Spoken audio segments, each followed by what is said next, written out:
அண்மையிலே போர் ஏற்பட்டதன் சூழ்நிலையின் காரணமாக எல்பிஜி கேஸ் சிலிண்டர்களுடைய தட்டுப்பாடு மிகப்பெரிய பிரச்சனையை உண்டாக்கி இருக்கிறது.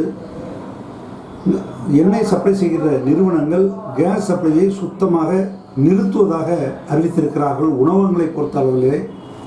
ஆகையினால் இருக்கிற சிலிண்டருடைய இருப்பு ஓரிரு நாட்களுக்கு மட்டுமே உணவகங்களால் மேனேஜ் செய்யப்பட முடியும். ஆகவே படிப்படியாக உணவகங்கள் அத்தனையும் மூடுகின்ற சூழ்நிலை ஏற்படும்.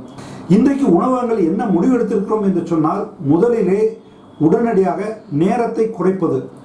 லீன் சீசனில் உணவுகளை மூடி வைத்துவிட்டு பீக் டைமில் பூரா திறந்து கஸ்டமர்ஸுக்கு தொந்தரவு இல்லாமல் கொடுக்கறது நம்பர் 1. ரெண்டாவது, வெரைட்டிஸை குறைச்சி அத்தியாவசியமாக சாப்பிடுவதற்கு எது தேவையோ அந்த பொருளை மட்டும் கொடுப்பது என்ற முடிவை எடுத்திருக்கிறோம். ஆனால் இந்த நிலை தொடர்ந்தால் உணவகங்களை மூடுவதை தவிர வேறு வழியே இல்லை என்கின்ற சூழ்நிலை ஏற்படும் என்பதை மிகவும் வருத்தத்துடன் தெரிவித்துக் கொள்கிறோம். எங்கள் வாடிக்கையாளர்களுக்கு சிரமத்தை பொறுத்தள்ள வேண்டும் என்று அவர்களை வேண்டி கேட்டுக்கொள்கிறோம்.